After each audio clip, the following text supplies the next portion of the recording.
Okay यानंतर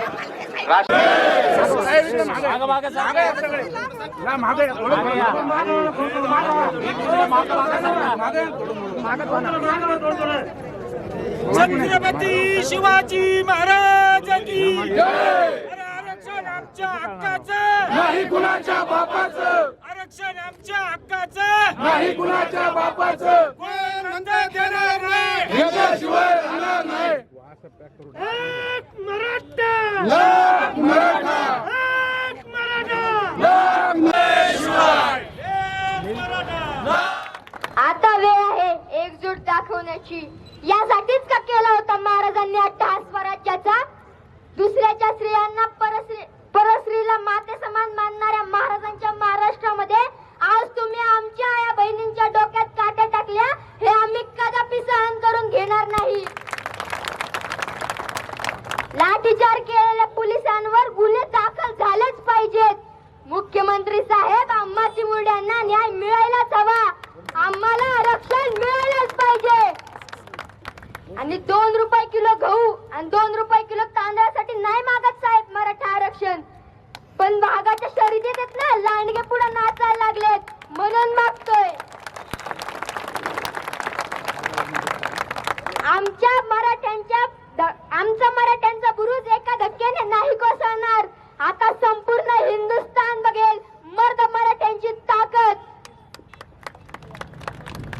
एक गोष्ट लक्षात ठेवा, आम्ही मुंबई भगवी केली, दिल्ली भगवी करायला आम्हाला वेळ लागणार नाही.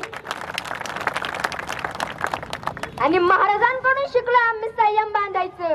ज्या दिवशी आमच्या अंगात शंभूराचं उसळतील ना, त्या दिवशी शिवतांडव झाल्याशिवाय राहणार नाही. एक मराठा, एक मराठा, आरक्षण आमच्या हक्काचं,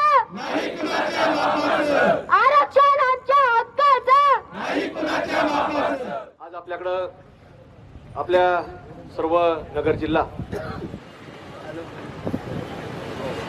मराठा क्रांती मोर्चा व सकल मराठा समाज यांच्या वतीनं पुकारण्यात आलेल्या रस्ता रोको प्रसंगी आज अनेक मान्यवर मंडळी, आपल्या समाजातील समाज बांधव उपस्थित आहेत, पत्रकार बांधव उपस्थित आहेत. मोठ्या प्रमाणामध्ये सर्व युवक वर्ग असतील, आमच्या महिला भगिनी असतील, हे देखील सर्वजण आज या ठिकाणी उपस्थित आहेत. अनेक मान्यवरांची मनोगत या आरक्षणाच्या बाबतीमध्ये ती राजकीय मंडळींनी केलेल्या वक्तव्याबद्दल असतील किंवा या महाराष्ट्रामध्ये जरंगे पाटलाचं आंदोलन उपोषण सुरू झाल्यापासून असतील किंवा 2016चे आपले लाखोच्या संख्येने या महाराष्ट्राने आणि देशाने आणि जगाने पाहिलेले हे मोर्चे असतील, याच्या बाबतीत सगळ्यांनी या ठिकाणी याचा आज आपल्या मनोगतामध्ये भावना व्यक्त केल्या. पण खरं तर ज्या ज्या वेळेला या महाराष्ट्रामध्ये मराठा आरक्षणाचा मुद्दा चर्चेला येतो, समोर येतो, तर त्याच्या वेळेला खरं तर हे तेवढ्यापुरतं एक वातावरण तयार होतं आणि नंतरच्या काळामध्ये खरं तर हा विषय मागं पडतो.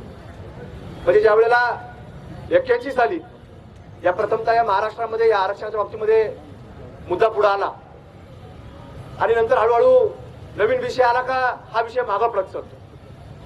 पण खरं तर आपण जर पाहिलं तर या महाराष्ट्रामध्ये इतिहास आहे की महाराष्ट्र हा छत्रपती शिवाजी महाराजांचा महाराष्ट्र म्हणून याची एक ओळख आणि याची ख्याती या देशामध्ये आणि जगामध्ये आहे. पण ही ख्याती असताना ज्या वेळेला या महाराष्ट्राचं स्वप्न, स्वराज्याचं स्वप्न छत्रपती शिवाजी महाराजांनी पाहिलं, तर त्यावेळेला वेगवेगळ्या समाजाच्या, वेगवेगळ्या जाती धर्माच्या लोकांना एकत्र घेऊन या स्वराज्याची निर्मिती झाली आणि महाराजांनी हे संपूर्ण महाराष्ट्रातल्या मातीतल्या माणसांकरता केलं. पण आज कुठंतरी ज्या वेळेला मराठा समाजावरती विषय येतो तर त्यावेळेला अनेक राजकीय मंडळी हे कुठंतरी त्याला वेगवेगळ्या माध्यमातून विरोध करण्याचं काम करतात. आणि म्हणून आता हा विषय फक्त एकट्या जरंगे पाटलाचा नाही, तर आज कुठंतरी एक संधी भेटलेली आहे जरंगे पाटलाच्या माध्यमातून की कुठेतरी त्यांनी विषयाला हात घातलाय आणि आज कुठेतरी त्यांच्या पाठीमागं या महाराष्ट्रातला प्रत्येक माणूस हा त्यांच्या पाठीमागं उभा राहण्याकरता तयार झालेला आहे.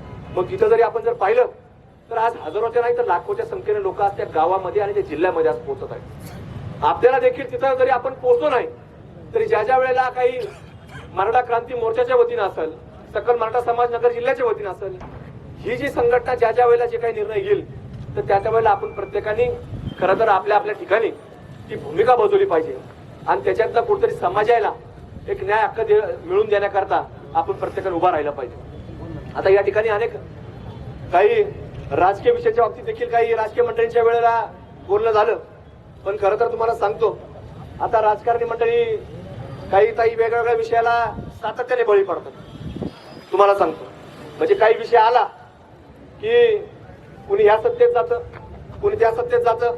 आता ह्या 5 वर्षात तुम्हाला सांगतो एकही पक्ष असा राहिला नाही की तो सत्तेत गेलाच नाही, सगळे पक्ष सत्तेत जाऊन आले. तेव्हा आता आपल्याला नाव कोणा ठेवायचं नाही, एकच लक्षात ठेवायचं. तुम्हाला सांगतो ते आता एकच झेंडा हे स्वराज्याचा भगवाच आणि या आंदोलनाचं नेतृत्व एकच माणसाकडे, जालन्यात जरंगे पाटलाकडे. जोपर्यंत उठत नाही तोपर्यंत कुणी हटायचं नाही. हे राजकीय माणसं तुम्हाला सांगतो. मी त्या दिवशी सांगितलं शुक्रवारी लाठी हल्ला झाला, शनिवारी सगळ्यात पहिली प्रतिक्रिया आमदार म्हणून रस्त्यावरती उतारणारा हा पहिला संग्राम जगताप होता. म्हणून याच्यामध्ये कुठेही जरी कोणत्याही पक्षात असलो, कोणत्याही सरकारमध्ये कुठल्याही नेत्याबरोबर जरी असलो, पण ही भूमिका सरकारची नाही, ही भूमिका महाराष्ट्राच्या मातीची आहे. ही छत्रपती शिवाजी महाराजांची भूमिका आहे आणि छत्रपती शिवाजी महाराजांच्या स्वराज्याच्या महाराष्ट्रामध्ये आपण सर्व माणसं राहण्याकरता इथं आहोत आणि आपली सर्वांची ती जबाबदारी आहे.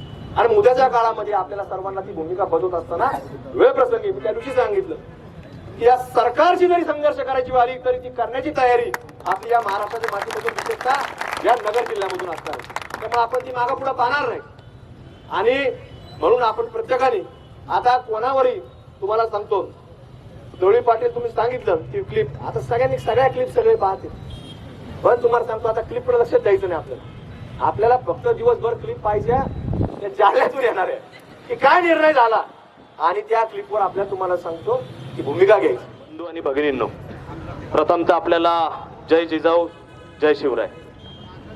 या ठिकाणी आज आपण सर्व नगर जिल्ह्यातील, नगर शहरातील मराठा बांधव या ठिकाणी जरंगे पाटलांनी जो काही दिवसापूर्वी जालना येथील उपोषण चालू केलं, आंदोलन चालू केलं आणि जीवाची पर्वा न करता त्या माणसांनी उभ्या महाराष्ट्रात नव्हे तर भारत देशाला आणि हिंदुस्थानला दाखवून दिलं की एका मराठा समाजातील न्याय हक्कासाठी एकच मराठा हा काय करू शकतो. आणि सर्व शासनाला मग देश पातळीवर केंद्र असेल, गृह खातं असेल, यांनी सर्वांनीच त्यांनी पुढाकार घेतला. आज काही जास्त मोठं भाषण करायचं नाही, आम्ही सर्वजण आलोय आमच्या राजकीय चपला बाहेर ठेवून. इथं आम्हाला राजकीय चपला नाही पाहिजे, इथं राजकीय भूमिका नाही आम्हाला मांडायची. मराठा समाज हा काय या समाजातील काय प्रत्येक जण श्रीमंत नव्हे, या समाजामध्ये सुद्धा अल्पभूधारक शेतकरी आहे, बळीराजा आहे.